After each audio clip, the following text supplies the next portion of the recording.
Hello বন্ধুরা, magic মমপুরি চ্যানেলে তোমাদের জানাই স্বাগত। আজকে আমরা যাচ্ছি নৈহাটি বড়মার দর্শন করতে। কালকে রাত্রিরে আমরা আমার মামা বাড়িতে এসেছি আর এখন বাজে সকাল 6টা। হেঁটে যাচ্ছি খুলনা স্টেশনের দিকে। মামা বাড়ি থেকে স্টেশনটা অনেকটাই কাছে, তাই আমরা হেঁটে হেঁটে চলে এলাম।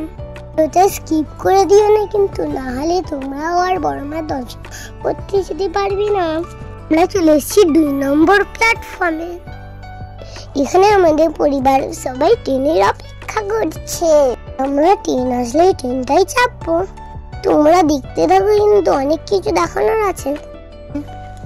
অনেকক্ষণ দাঁড়িয়ে থাকার পর স্টেশনে ট্রেনটা চলে এলো।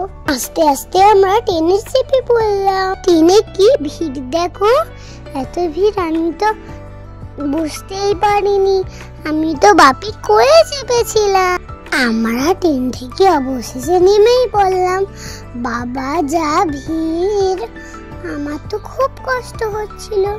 এটা কেমন যাচ্ছে দেখো, ও বাবা কত বড় ট্রেন। আমরা ব্যান্ডেল স্টেশনে এসে পৌঁছলাম। বার অন্য ট্রেন চাপতে হবে না, আমরা নৈহাটি যাওয়ার ট্রেনটায় চাপবো। আমরা চলে এসেছি নৈহাটি। এখানে এসে বড় মায়ের জন্য 2টো ফুল কিনে নিলাম। মা জানো তো জবা ফুল আমি তো প্রসাদ খাওয়ার জন্য খুব বায়না করছিলাম। এদিকে দেখো পিপি, মামা, তিনসা দিদি সবাই পড়েছে, আমি একটু পড়েছি। এখানে আমি খুব খেলাও করছিলাম, কিন্তু লাইন দেখে তো আমার মাথা ঘুরে গেল। আমরা তো সবার পেছনে দাঁড়িয়েছি, কখন আমাদের হবে। কত সবাই লাইনে দাঁড়িয়েছে, আর দেখো লাইনটা কতটা। আমি আর দিদি খেলতে খেলতে আর প্যাংরা করতে করতে মায়ের কাছে পৌঁছে গেলাম। এখানে এসে মায়ের দর্শন করে আমার মনটা তো একদম আনন্দে ভরে গেল। যখন মায়ের দর্শন সেরে বাইরে দেখি এক মহারাজ দাঁড়িয়ে আছে। দেখো মহারাজটা আবার শশা খেলো আমার মায়ের হাতে, আর আমার দিদুর হাত থেকে পেয়ারা খেয়ে নিল। দেখো সবাই মহারাজটাকে কেমন আদর করছে।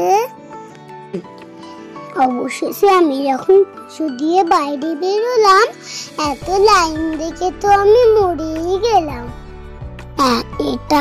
এটা লাইন নাকি একটা লম্বা সাপ? শেষই হচ্ছে না।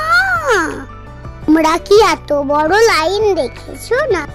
এখানে এলে তোমরা একটু সকাল সকাল আসবে, নাহলে কিন্তু তোমাদের অনেক দেরি হয়ে যাবে।